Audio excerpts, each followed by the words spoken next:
Medical college Jhansi में मरीज परेशान हैं, उनका ढंग से इलाज नहीं हो पा रहा। तीमारदार परेशान हैं, उनकी ढंग से केयर नहीं हो पा रही।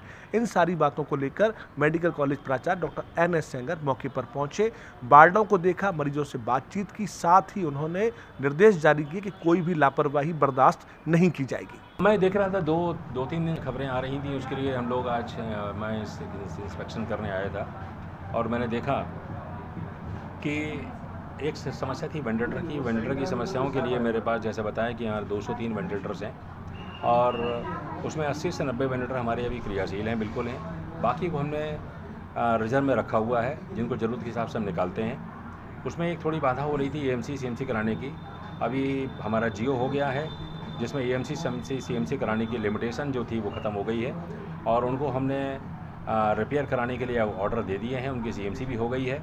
तो जो रिजर्व में वेंटिलेटर रखे हुए हैं वो भी करीब 50% तो क्रियाशील हैं ही और बाकी भी सभी शीघ्र क्रियाशील हो जाएंगे, क्योंकि इनको वेंटिलेटर या किसी मशीन को क्रियाशील करने की प्रक्रिया जो सतत प्रक्रिया है, हमेशा कुछ ना कुछ ख़राब रहते हैं और हमेशा उनको ठीक कराने के लिए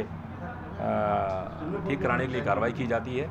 तो इसमें नियमानुसार सीएमसी और एमसी कराई जा रही है और सारे इक्विपमेंट ऑलमोस्ट सभी इक्विपमेंट क्रियाशील हैं, जो नहीं हैं वो क्रियाशील हो जाएंगे।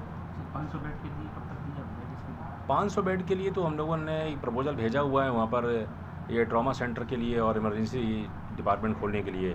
तो जो इमरजेंसी में जो हम लोग बैठे हुए हैं 30 बेड की इमरजेंसी है, ये 100 बेड की इमरजेंसी में उसमें हम कन्वर्ट कर लेंगे। अब ये इस प्रक्रिया चल रही है, शासन ने बजट भी इसको एलोकेट कर दिया गया है। मेरे ख्याल से सब कुछ ठीक रहता है तो 5-6 महीने के अंदर ये वहाँ शिफ्ट हो जाएंगे। अब सर, जो मरीज और तीमारदार और डॉक्टरों के बीच में जो मतभेद होता है, लड़ाई होती है, इसको लेके क्या करेंगे? उसमें देखिए, मतभेद का कारण होता है हमेशा लैक ऑफ कम्युनिकेशन होता है। जैसे परसों की घटना बताएं, कोई मयंक गुप्ता जी अपनी किसी बच्ची को लेकर आए थे। यहाँ पर जो कंपाउंडर था उससे कहा उन्होंने कि हमें ईएनटी डॉक्टर को दिखवाना है। उस समय ईएनटी के डॉक्टर ओटी के अंदर एक कोई बच्चा पैसा निकल गया था, गले में फंसा हुआ था, उसको निकाल रहे थे। उनसे कहा गया कि भाई थोड़ा सा इंतज़ार कर लीजिए।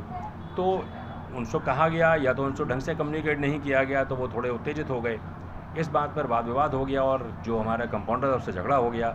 झगड़े के लिए उन्होंने भी एफआईआर की है और यहाँ की पुलिस, यहाँ के मेडिकल कॉलेज प्रशासन ने भी पुलिस को लिखित सूचना भेजी है। हमारे इंस्ट्रक्शंस ये हैं कि जब भी कोई वाद विवाद की स्थिति बनती है तो ईएमओ जिम्मेवार हैं, यहाँ पर ईएमओ यहाँ बैठते हैं। सारे रेजिडेंट जो भी समस्या आती है उनको एड्रेस करेंगे। अगर वो हैंडल नहीं कर पाते हैं तो सीएमएस से और एसआईसी से संपर्क करेंगे और तुरंत जो मेडिकल कॉलेज में सिक्योरिटी गार्ड उनको अलर्ट कर देते हैं।